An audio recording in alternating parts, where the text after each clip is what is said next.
Graças e paz, queridos. Como é que vocês estão? Estão em paz? Uma felicidade sempre estar aqui com vocês, compartilhando da palavra de Deus. Hoje nós vamos ter um momento muito importante, um texto que eu acho que é fundamental para todo crente, todo cristão precisa conhecer este texto. Eu estou falando de João 17. Por favor, abra sua Bíblia em João, capítulo de número 17.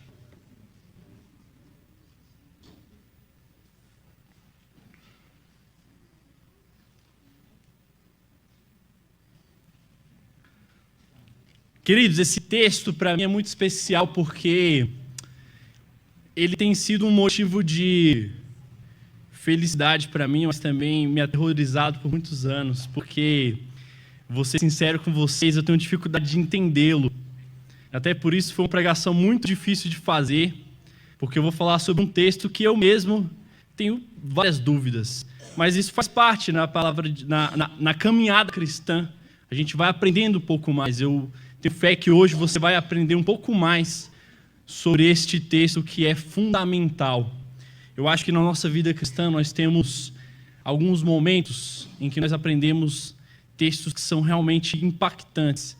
E se você nunca se debruçou sobre João 17, esse é o dia, essa é a noite. Eu peço para Deus, para que Deus abra o seu entendimento e que você entenda. Bom, nós vamos ler o texto inteiro, João 17, o capítulo todo, tá? É um texto longo, então eu peço que você preste atenção. Vamos juntos. Durante esse texto, eu vou pausar algumas vezes para chamar a atenção para alguns aspectos para vocês entenderem melhor. Mas vamos lá, vamos juntos e você vai ser abençoado. Todos acharam? João capítulo 17, a minha versão aqui, a NVI, diz o seguinte. Depois de dizer isso, Jesus olhou para os céus e orou: Pai, chegou a hora. Glorifica o teu filho, para que o teu filho te glorifique, pois lhe deste autoridade sobre toda a humanidade, para que conceda a vida eterna a todos os que lhe deste. Essa é a vida eterna, que te conheçam, fala comigo assim, conheçam o único Deus verdadeiro, e a Jesus Cristo, a quem enviaste. Eu te glorifiquei na terra, completando a obra que me deste a fazer, e agora, Pai, glorifica-me junto a Ti, com a glória que eu tinha antes mesmo, de antes do mundo existisse. Versículo 6. Agora ele vai começar a fazer uma oração pelos seus discípulos, ou seja, os apóstolos. Presta atenção. 6. Eu revelei o Teu nome. Repete comigo assim. Revelei o Teu nome àqueles que do mundo me deste. Eles eram Teus. E Tu os deste a mim. E eles têm obedecido a Tua palavra. Agora eles sabem, fala comigo, sabem tudo o que me deste, vem de Ti. Pois eu lhes transmiti as palavras que me deste, e eles as aceitaram.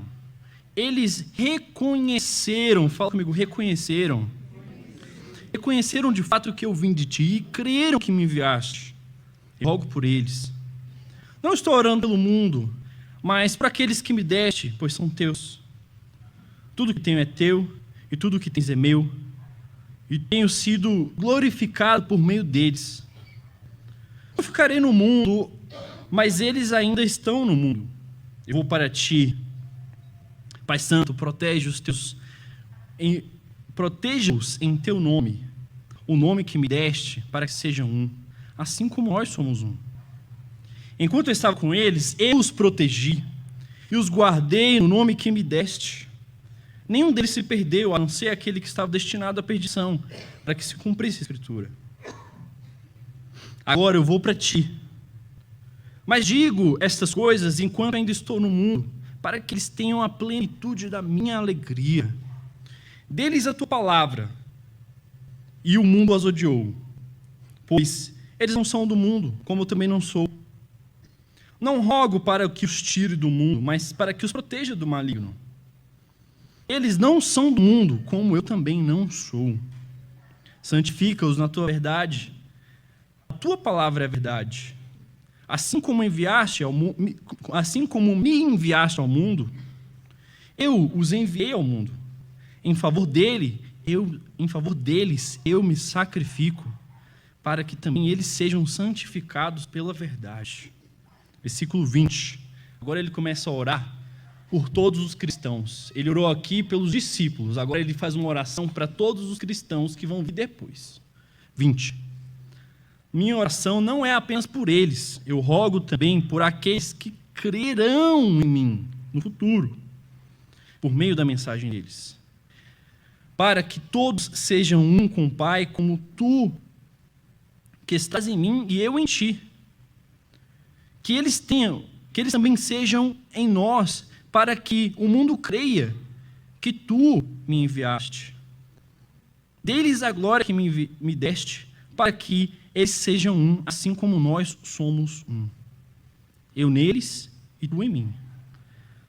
Que eles sejam levados à plena unidade, para que o mundo saiba, fala comigo, saiba, que tu me enviaste e os amaste como igualmente me amaste. 24. Pai, eu quero que os que me deste sejam comigo, aonde eu estou, e vejam a minha glória, a glória que me destes, antes que me deste, porque me amaste antes mesmo da criação do mundo. Pai justo, embora o mundo não te conheça, repita, conheça, eu te conheço, fala, conheço. Estes sabem, fala, sabem que me enviaste. Eu os fiz conhecer, fala comigo, conhecer o teu nome e continuarei a fazê-lo, a fim de que o amor que tens por mim esteja neles e eu neles esteja. Pai querido, queremos agora colocar diante de Ti este texto, esse momento de compartilhar a palavra. Eu só abro o coração dos meus irmãos a ouvir a Sua palavra, aquilo que o Senhor quer que eles escutem. Tira de mim a vontade, Senhor Deus, de pregar as minhas opiniões e convicções, mas que o Senhor fale através de mim, em nome de Jesus. Amém. Queridos, nós fizemos a leitura de um texto que é importantíssimo na história, importantíssimo para a gente saber quem é Jesus, a relação do Pai com o Filho, a Trindade, vários temas são tratados aqui. Mas você percebeu que nós repetimos algumas palavras porque eu queria ressaltar contigo um tema que aparece recorrentemente nesse texto, que é a respeito do conhecimento de Deus. Essa é a oração que ficou conhecida, é tão importante que ela tem um nome, chamada de oração sacerdotal. E ela acontece ali, Jesus está orando para Deus num momento crucial. Ele está prestes a ser traído e ser entregue para morrer. Esses eventos aqui acontecem uma noite antes dos eventos da Páscoa, naquilo que a gente chama de lava-pés. E é um trecho muito importante, e é um trecho longo na carta de João, no Evangelho de João, desde o capítulo 13, nós estamos vendo um longo discurso de Jesus. É a última vez que ele se reuniria com seus discípulos. E ele tem o período do lava-pés, teria a ceia, a última ceia, logo adiante. E ele, então, dedica um tempo para dar as últimas instruções para aqueles que são seus discípulos, mas também são seus amigos, seus companheiros de viagem, aqueles que estavam com ele há 3 anos, dia e noite, em todas as situações. Aqui não tinha mais volta, Jesus sabia. Era a última noite, era o último encontro. A adrenalina com certeza estava correndo nas veias dele e ele sabia que a hora dele tinha chegado. Então ele se dedica a dar as últimas instruções para os seus discípulos. E ele passa do capítulo 13 até um pouco antes aqui, dando várias instruções. E aqui então ele para de dar as instruções para os discípulos e ele se dirige ao Pai. E nós temos aqui, então, um trecho muito sublime, porque é Jesus orando. Nós vemos poucas vezes o conteúdo da oração de Jesus ao longo dos evangelhos. Ele até ensina a gente a orar, mas o conteúdo de do filho conversando com o pai é tão íntimo que nós poucas vezes vemos isso, e aqui nós vemos. Nós somos convidados a entrar nessa relação tão íntima da Trindade, que é o filho e o pai, a oração do filho, pedi-lo. O que o filho fala com o pai? Nós somos convidados a entrar nessa relação. E nós então temos esse texto aqui que é de grande valia, que é de grande importância. Então, como eu falei para vocês, são tratados vários assuntos, mas um tema que é muito recorrente aqui é a respeito do conhecimento de Deus. Jesus ele fala sobre o seu ministério e como que tudo que ele fez era isso, fazer o nome de Deus conhecido, fazer com que as pessoas conhecessem a Deus de verdade. Essa era a missão de Jesus, e ele o fez. Então, nesse texto, ele começa orando por si mesmo, ele fala lá naqueles primeiros versículos, me glorifica porque agora estou te glorificando, ou seja, a minha glória é que eles me conheçam. Depois ele dedica um trecho a ler, a orar pelos seus discípulos mais próximos, 12, e ele ora para aqueles e fala, proteja esses caras, eles vão ter missões muito difíceis. A partir daquele momento eles passariam por muitas lutas, batalhas, provações, perseguição. E ele ora, eu não peço para que eles sejam tirados do mundo, mas para que o Senhor os proteja do maligno. Eles terão dificuldades, eles são perseguidos, esteja junto deles. E por fim, ele faz uma oração a todos os cristãos que viriam a conhecer a Deus a partir dos discípulos. Então, no final, ele continua, ele fala, agora eu estou orando por aqueles que crerão, incluindo eu e você. Então, no final dessa oração, ele traz eu e você também para a oração, e ele faz essa oração completa. Então, aqui eu quero tratar com vocês a respeito desse tema de conhecimento de Deus. E o conhecimento de Deus é algo absolutamente importante, porque, já falei para vocês outras vezes, quando eu era mais novo, adolescente, eu achava que a pergunta fundamental era se Deus existe ou não. Mas, hoje, eu tenho convicção, talvez eu mude no futuro, mas que a pergunta mais importante é como eu posso vir a conhecer a Deus. Porque você tem várias pessoas dizendo que conhecem Deus, mas revelam um Deus diferente. Ele começa então falando assim, essa era a missão de Jesus. E ele continua lá no 4, ele fala o seguinte, eu te glorifiquei na terra, completando a obra que me deste a fazer. Ou seja, ele fez a obra. Antes mesmo, é curioso isso, antes mesmo dele passar pela crucificação, ele já fala que fez a obra. Por quê? Ele fez o nome de Deus conhecido. Então ele já fala, eu fiz a obra. Tudo o que eu falei, as minhas pregações, os meus sinais, os milagres, as maravilhas, era fazendo a obra para que as pessoas te conhecessem, para que as pessoas tivessem acesso à vida eterna. E eu te pergunto, o que é a vida eterna? O que é a vida eterna? Versículo 3 está dizendo aí, claramente. Eu quero que alguém me diga, o que é a vida eterna? O que é a vida eterna? Lê o 3 aí. É conhecer a Deus. Esta é a vida eterna, conhecer a Deus. Simples assim. Ele resumiu. O que é a vida eterna? Conhecer a Deus. E essa foi a obra que ele fez desde o começo, fazer Deus ser conhecido pelas pessoas. Nós achamos então que a vida eterna, na verdade, é algo muito mais complexo, mas Jesus ele vem e nos mostra algo mais simples do que isso. A vida eterna como sendo a nossa primeira entendimento sobre vida eterna é uma vida que é para sempre, certo? Eu me lembro muito assistia Dragon Ball e tinha lá o inimigo que era o Freeza. E o objetivo dele era viver para sempre. Se ele vivesse para sempre, era o seu objetivo. Ele queria reunir as esferas e viver para sempre, a vida eterna. Eu me lembro de alguém comentando, um amigo meu, falando assim, olha, esse objetivo dele é meio ruim, não é não? Por que é ruim? Vida eterna é um negócio legal, não é? Viver para sempre é legal? Ele falou, não. E se ele continuar envelhecendo para sempre? O corpo dele vai ficando meio ruim e ele não consegue nem morrer? Imagina, daqui a 200 anos, como é que vai estar o corpo dele? E se você visse todos os seus amigos e familiares, de repente, indo, será que isso é tão legal assim? Então, viver para sempre?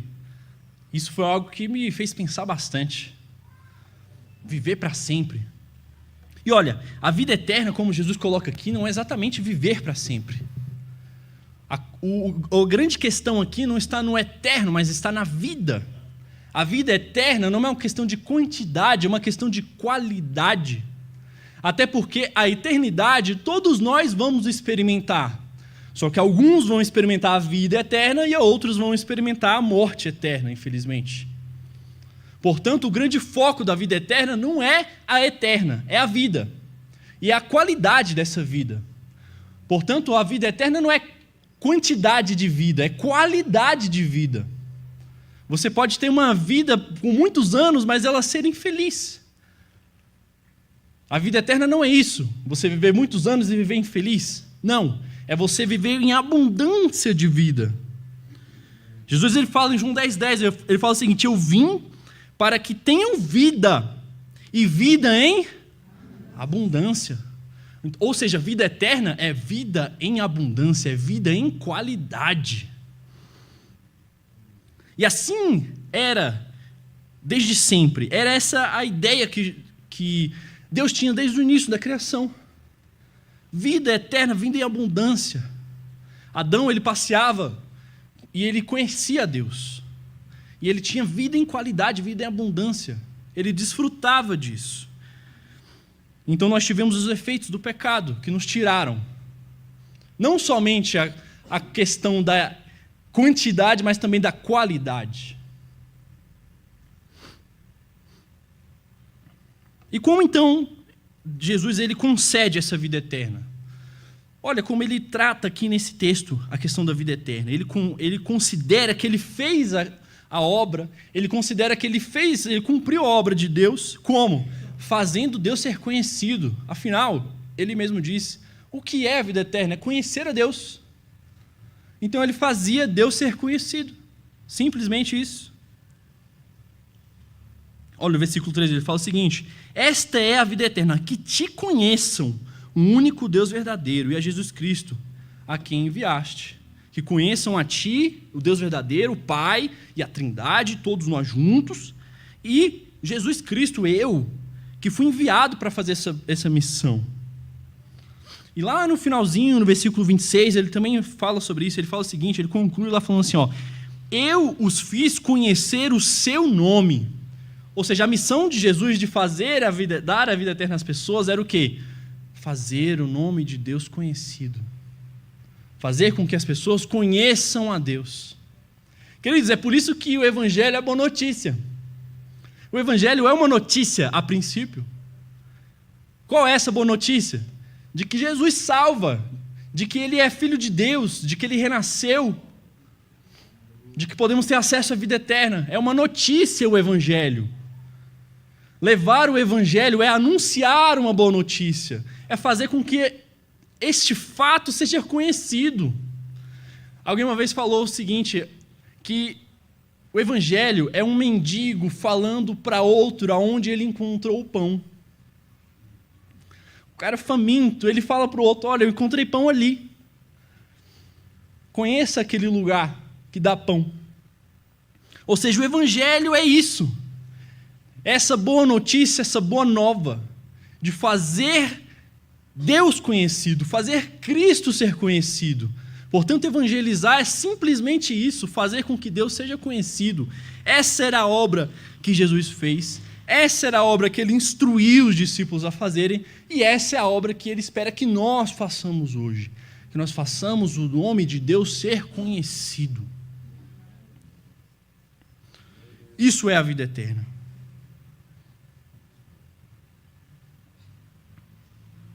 Mas tem uma coisa importante aqui. O que significa realmente conhecer a Deus? Talvez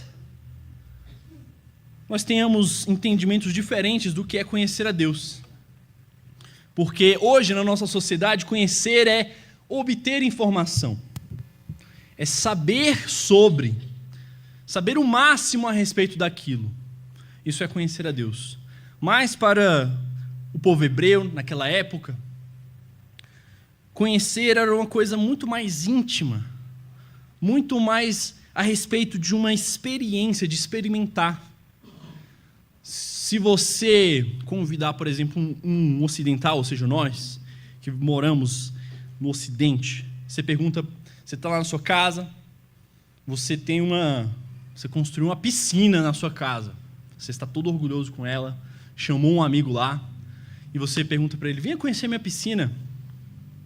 Aí vocês vão lá nos fundos da casa, e ele, nossa, que piscina bonita. Para conhecer essa piscina, o que ele vai fazer? Ele vai fazer perguntas. Quantos litros ela tem? Ah, legal. Qual a temperatura dela? Ah, como é que você faz para tratar? Perguntando informações. E assim ele acha que conhece a piscina. Se você chamar um hebreu dessa época aqui, pergunta assim, querido, venha cá, vamos conhecer a piscina. Quando você vê, ele está mergulhando dentro dela. Porque para ele não importa as especificações, ele importa a experiência, é mergulhar. Não importa lá se está dizendo que a água está na tal temperatura, ele quer sentir a água naquela temperatura. Ele quer experimentar. O conhecer aqui na Bíblia, o conhecer aqui que a gente está falando é uma experiência, experimentar. Tanto que essa palavra tem sido usada várias vezes em outro contexto. Por exemplo, lá em Gênesis 4:1, fala o seguinte, que Adão conheceu Eva e ela concebeu Caim. Olha que curioso. Adão conheceu Eva e ela concebeu Caim. O que significa isso? O conhecer aqui, ele está falando de uma relação que eles tiveram. Não é simplesmente de chegar, oi, tudo bem? Meu nome é Adão. Como é que é o seu nome? E de repente ela estava grávida? Não. Ele conheceu ela no sentido bíblico. Existe essa expressão. Então essa relação, conhecer, é muito mais do que ter informação. E nós muitas vezes tratamos Deus dessa forma. Eu quero ter informação a respeito de Deus. Conhecer a Deus não é acumular informação a respeito dele. Não. Conhecer a Deus é experimentar a sua presença. Viver uma vida transformada por ele. Isso é conhecer a Deus. Informação não te traz relação. Não vai fazer com que você conheça de fato. Eu posso te perguntar, você me conhece? Você vai falar, claro, Nando, eu te conheço. Seu nome é assim, assim, assado. E se eu te perguntar, qual é o meu CPF? Você sabe? Nunca te falei meu CPF. Se você souber, eu vou ficar preocupado. Você sabe qual é o meu humor quando eu acordo? Você não sabe. Eu nunca te revelei isso. Você sabe o que eu gosto de comer ou não? Você não sabe. Alguns que eu tive mais relação sabem. Mas esse é o conhecer, essa relação, é estar junto. Quando você conhece alguém de verdade, você tem história junto. Poxa vida, lembra daquela história? Nós viajamos para tal lugar, nós tivemos esse perrengue. Teve aquela vez que a gente quase saiu no soco, mas depois a gente se abraçou. Quando você conhece alguém, você tem história para contar junto. Não é só saber informação sobre. E nós muitas vezes queremos saber sobre Deus, mas não queremos ter uma relação com Ele de fato. Não. Jesus veio para que nós conhecêssemos a Deus, mas não somente sobre informação, é sobre relação, é sobre dia a dia, é sobre história juntos. Você tem uma história junto de Deus que você possa contar e falar, eu conheço Deus de fato. Ele quer que você o conheça, mas não só de ouvir falar, de relação.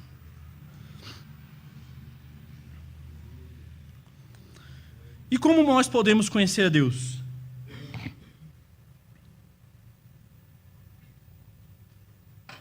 Falei para vocês, essa para mim é a pergunta fundamental. Não dessa pregação, da vida. Como eu faço para conhecer a Deus? Bom, a má notícia, vou trazer para você primeiro uma má notícia, tá? A princípio, nós não poderíamos conhecer a Deus. Essa é a péssima notícia. A Bíblia fala muito claramente que nós estávamos separados de Deus de tal forma que nós éramos mortos. Efésios 2:1. Nós estávamos mortos nos nossos delitos e transgressões. Será que o morto ele pode buscar a Deus? Não, somente se ele for reavivado por alguém. Todas as tentativas humanas de conhecer a Deus, de buscar a salvação, falharam. Desde lá do começo. Você lembra lá da Torre de Babel? É o ser humano querendo chegar até Deus. pelas suas próprias obras. Falhou. A história do povo de Israel é toda baseada nisso. É o povo querendo chegar até Deus pelas suas próprias obras, pelo cumprimento da lei, assim achando que Deus seria conhecido através disso. Mas a lei, ela não trouxe conhecimento. E ela não trouxe relação. E ela também não trouxe vida eterna.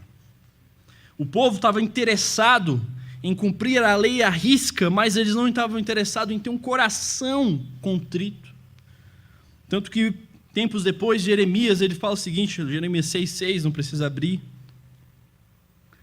Pois eu desejo misericórdia e não sacrifícios. Continuando.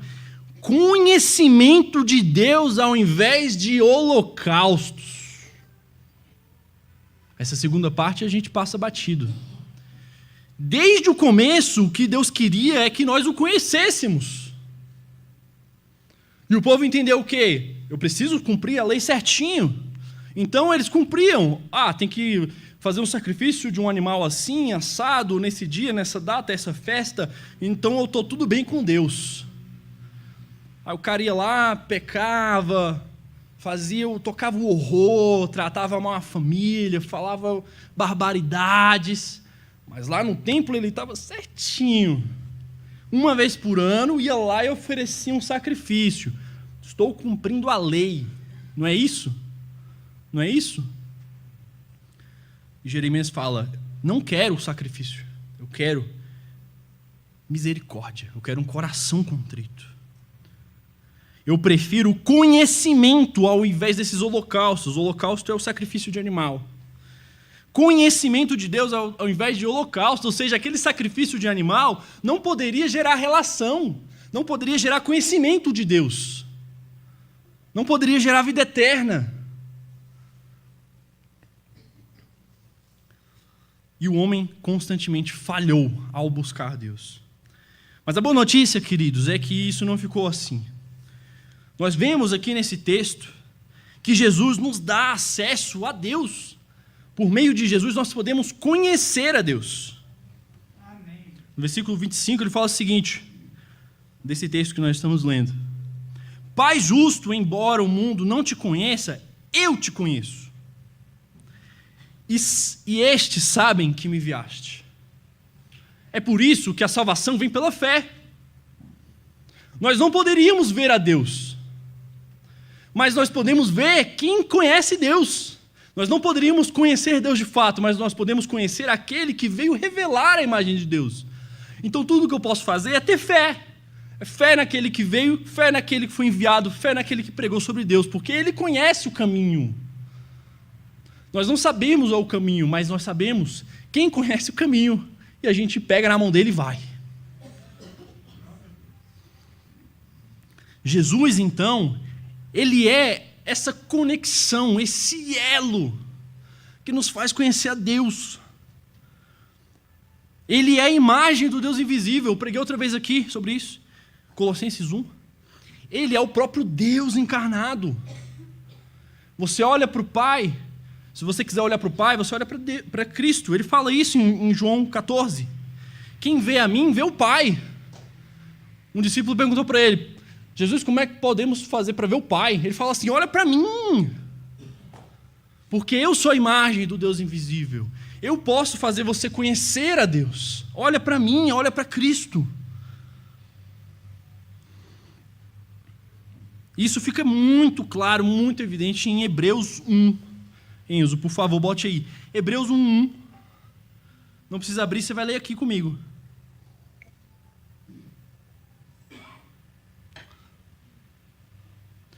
No passado,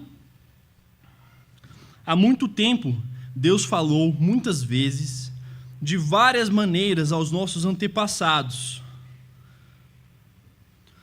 por meio de profetas, mas nesses últimos dias, nos falou por meio de seu Filho. Ou seja, Deus havia falado, Deus estava se revelando, Deus queria se fazer conhecido, e Ele utilizou vários meios. Profetas, os profetas tiveram sonhos, tiveram visões. Deus falou diretamente com eles, eles ouviam a voz. E nada disso foi suficiente para o povo conhecer a Deus.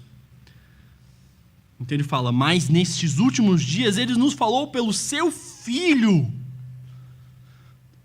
Ele é a perfeita revelação. Jesus, ele veio, ele é o próprio Deus que se fez carne. Você olha para ele, você vê o Pai. Você quer conhecer a Deus? Conheça Jesus. Você quer chegar a Deus? Chegue a Jesus. Ele veio como um homem, sofreu, morreu e reviveu para que nós possamos conhecer o Pai. E é só dessa forma que nós podemos conhecer o Pai. Mas a nossa pergunta ainda não está respondida. Como eu posso fazer para conhecer a Deus? Eu quero te falar aqui, ele traz muito claramente nesse texto, lá no versículo 14, como? Versículo 14.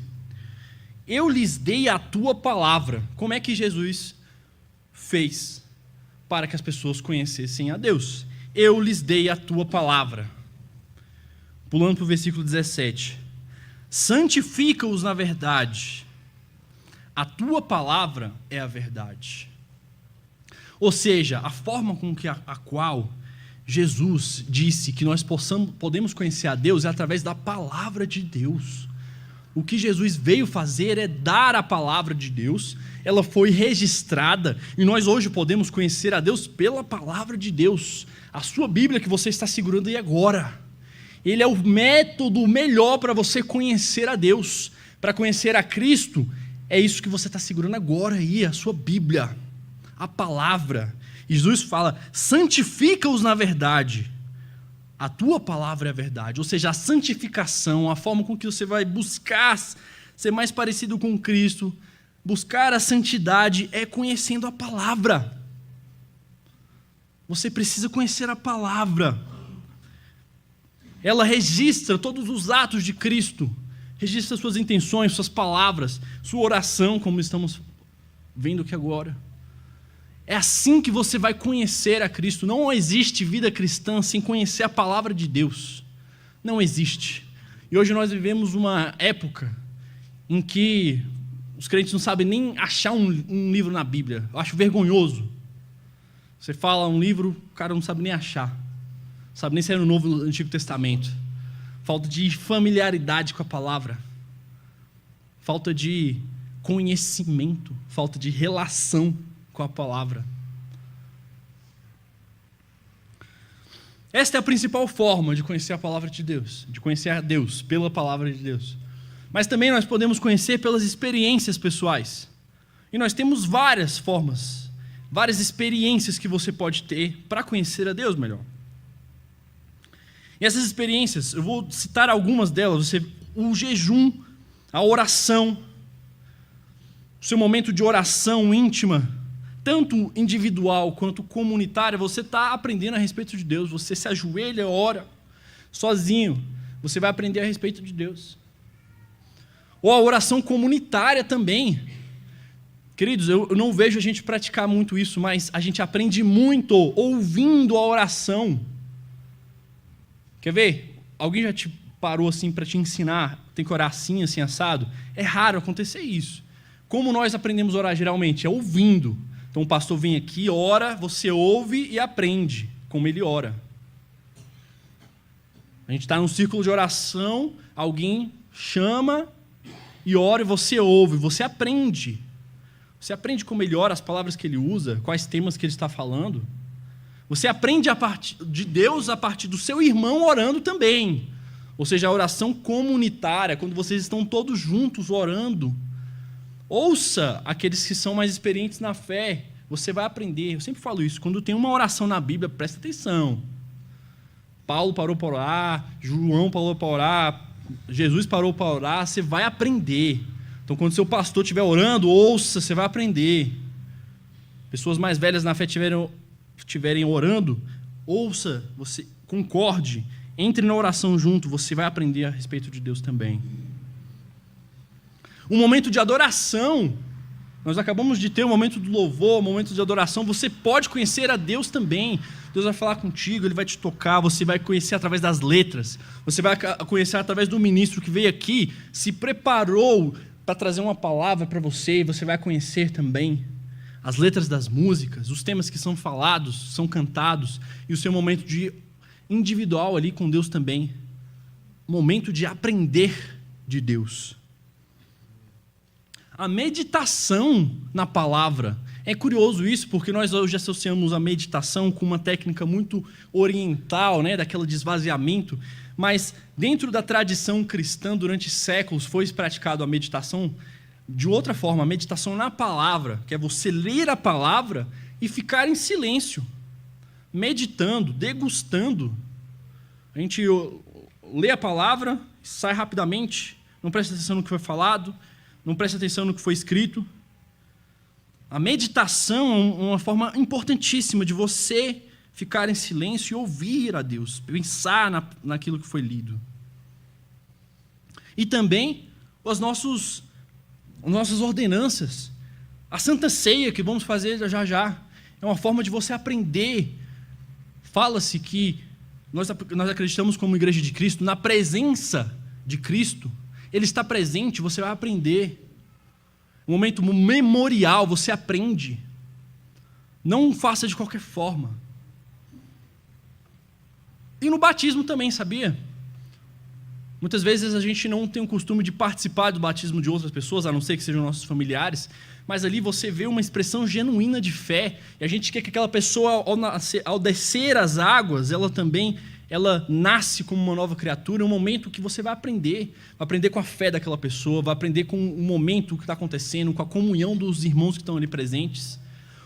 Ou seja, queridos, o dia a dia do cristão é buscar conhecer a Deus pela oração, pela palavra, pela participação no dia da comunidade.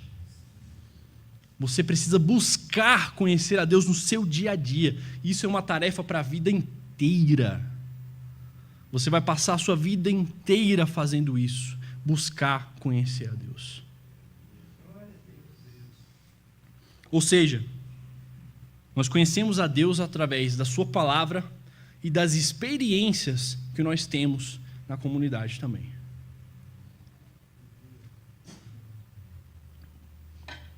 Por fim, queridos, a pergunta que eu faço é: como isso impacta na minha vida?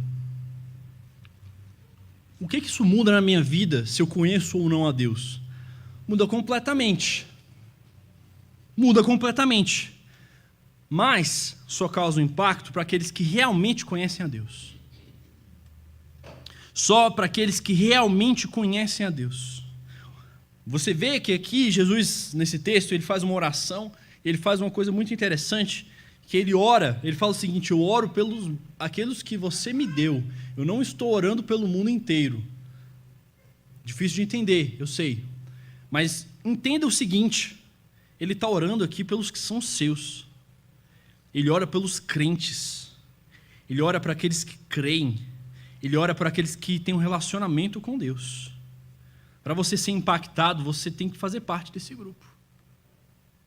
Você realmente conhece a Deus? Eu tenho que te perguntar isso. Será que você realmente conhece a Deus?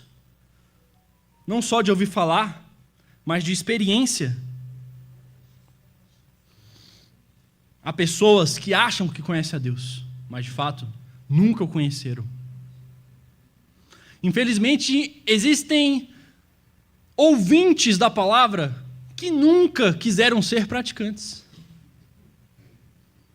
Existem pessoas que frequentam a igreja diariamente, semanalmente, há anos, mas nunca conheceram a Deus.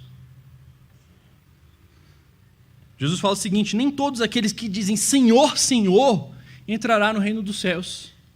É uma triste realidade, queridos. E lá em Mateus 7 ele fala o seguinte: para aqueles que vão chegar nele falando: Senhor, no seu nome eu expulsei demônios, no seu nome eu curei, no seu nome eu fiz isso e tudo mais. Ele fala o seguinte: apartai-vos de mim, porque eu não os conheço, queridos. O conhecimento de Deus é o que vai fazer a vida eterna, queridos. E eu te pergunto: você realmente conhece a Deus? De repente você está na igreja há anos. De De repente você participa das atividades, você canta, você toca, você dança, você faz alguma coisa. Mas isso não te garante que você tenha conhecido realmente a Deus. Você tem uma experiência de nascer de novo, você tem uma experiência de novidade de vida.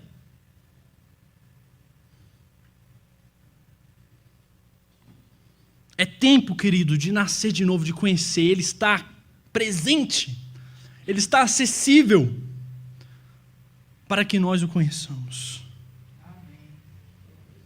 Eu quero dizer, queridos, que o dia é hoje. Conhecer a Deus não é para o futuro, não é para a eternidade, é para agora. O plano que Ele tem é para que nós tenhamos a vida eterna desde já, desde agora, não é depois. A vida eterna, ou seja, a vida abundante, agora, já, hoje. No versículo 13, ele fala o seguinte: mas digo essas coisas enquanto eu ainda estou no mundo, para que eles tenham a plenitude da minha alegria. Ou seja, Jesus quer que nós tenhamos a plenitude da alegria dele aqui, agora, hoje. E no 15 ele continua falando assim, não rogo para que os tire do mundo, mas que os proteja do maligno. Ele não quer que nós sejamos tirados daqui. Vou tirar essas pessoas daqui e aí elas terão a vida eterna. Aí elas poderão conhecer a Deus. Não, é para agora, é para hoje, para esse tempo. Conhecer a Deus é para agora. Se você não conhece, se você não tem essa relação, hoje é tempo de conhecer a Deus, de verdade. E por fim, queridos, para você que já conhece a Deus, fala assim, Leandro, eu realmente tive uma experiência de nascer de novo. Eu realmente tive uma experiência de conhecer a Deus. Eu estou na luta, estou querendo buscar aprender a Deus, aprender a respeito de Deus a cada dia. Eu te digo uma coisa assim, queridos. 1 João 2,3, não precisa abrir, o Enzo vai botar aí para a gente. 1 João 2,3.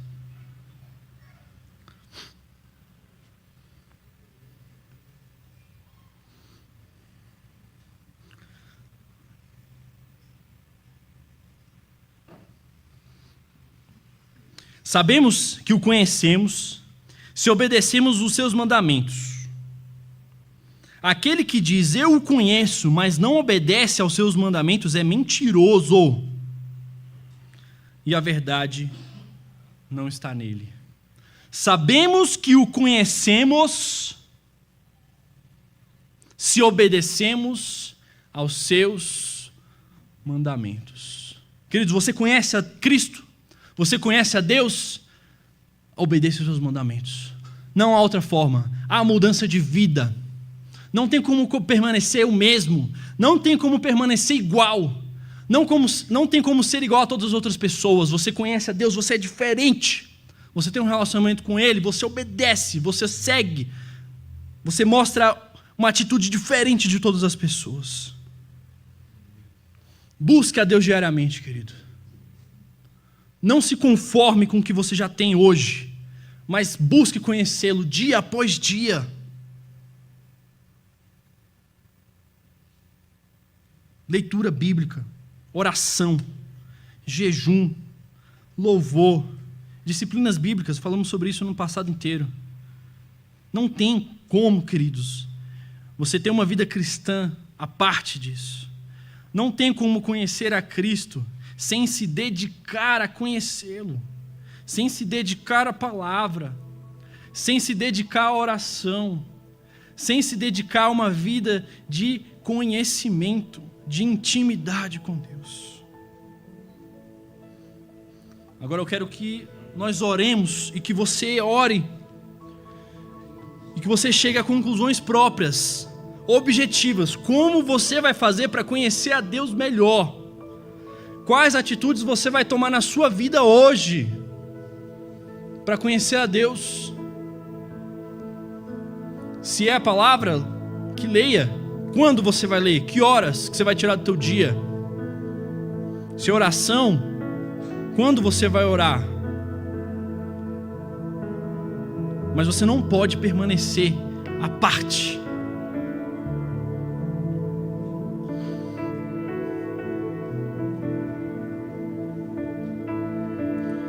Senhor querido, eu quero colocar a sua igreja diante de Ti nesse momento.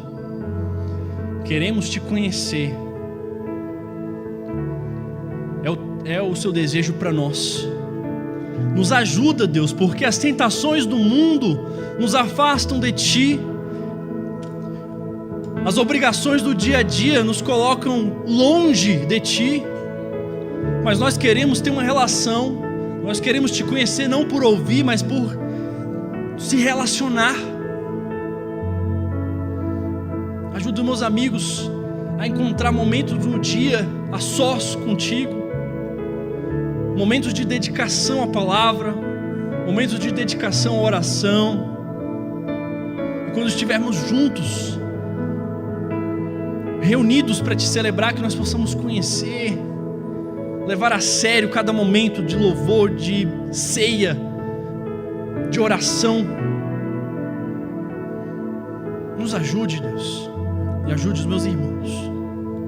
Sê conosco.